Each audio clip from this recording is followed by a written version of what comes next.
Dr. Jubinville joins us now from Middle Tennessee State University.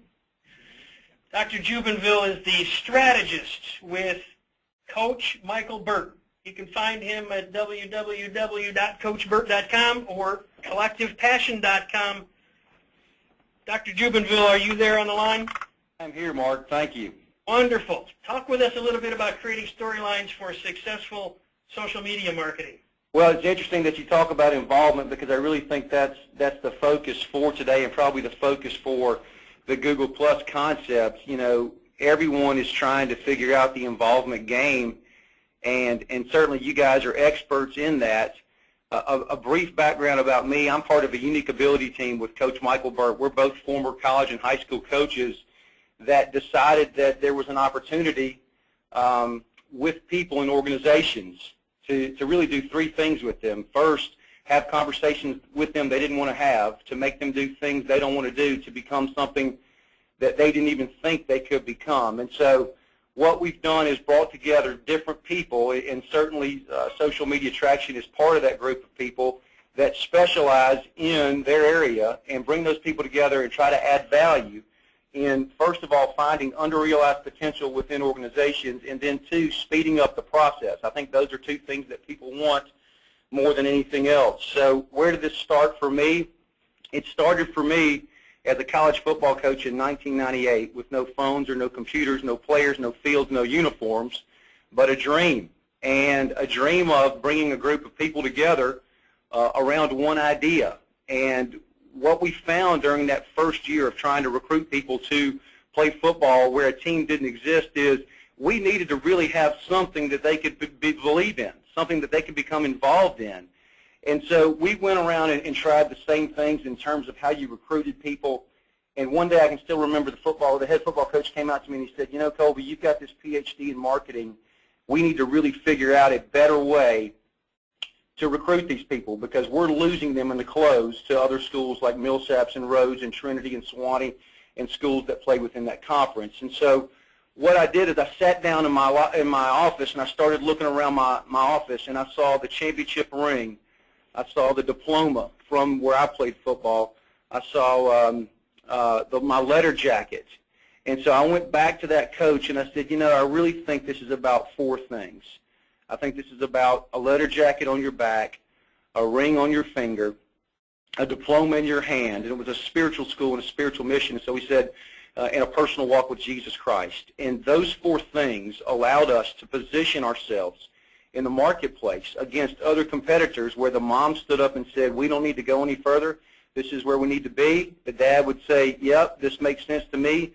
The kids saw the championship ring and the letter jacket, and it all touched them in ways that made sense to them. And so the way that I came up with the collective passion model was from that point where I said, if we want people to become involved, we've got to all find a point that brings them together. And so the model that you see in front of you is that collective passion model that focuses on three universal things found within any organization, or a group of people trying to do something, an employee, an organization, and a customer. And those three storylines that connect those groups are a management storyline that focuses on direction, an experience storyline that focuses on definition, and a brand storyline that focuses on distinction. So those three storylines then become the base for what you guys do, which is take those storylines and connect them in all the different channels that are out there. What I see that happens in most companies is that they don't take the time to figure this out. They'll go straight to the marketing. They have no unique position. They haven't claimed their turf.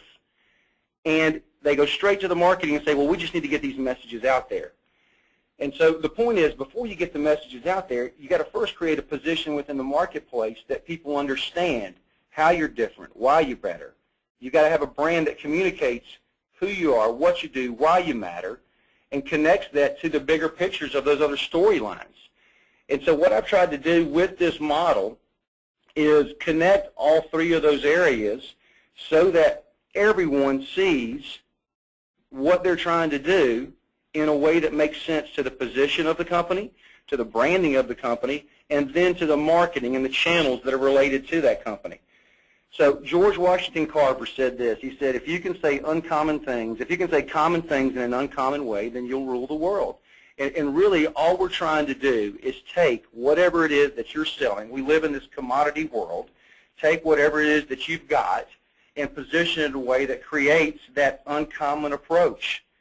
So collective passion really is about that approach to business, but it's also a philosophy that drives your business. So if you look at those three storylines, and so let's say that Daniel's trying to meet with a company to decide what is it that people should know. What this model does is give you approach to try to understand that. So let's talk about brand for a second. Brand is a promise that's delivered in experience. Well, the two simple questions are, what is your promise and how is it delivered? You know, direction is really what management should be doing. I see banks all the time position themselves as relationships. Every bank that I know says that they're the relationship bank.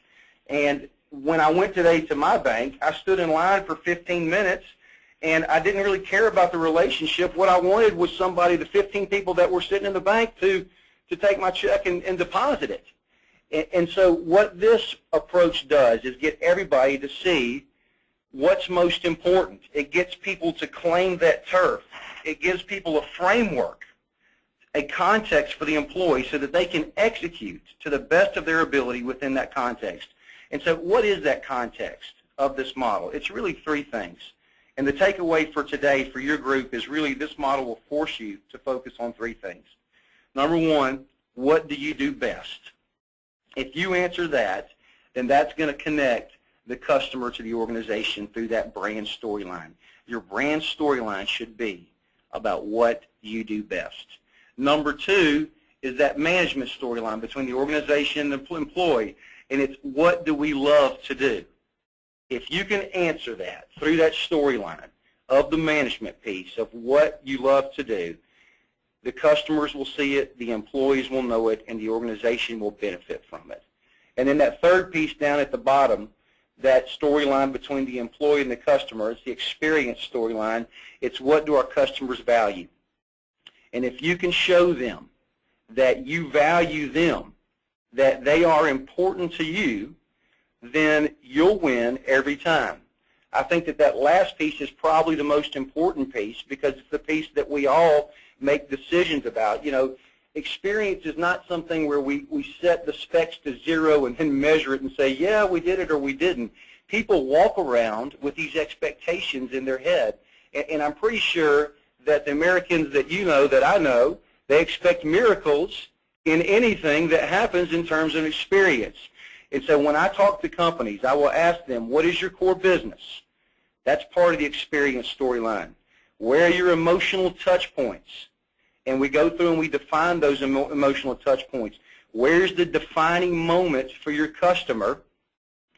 And how do you celebrate that customer?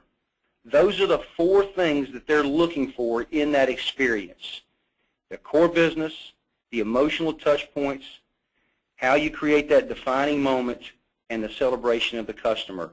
If you'll focus on those four things, if you'll focus on the storyline of really asking what do we love to do, and then if you'll look at that brand and say what can we do best, what is our promise, and how do we deliver that, and then take those ideas and use that in the different channels that you guys are experts at, then they'll start to see some serious involvement, and people will get excited about having a relationship with them in that virtual space that you guys constantly play in.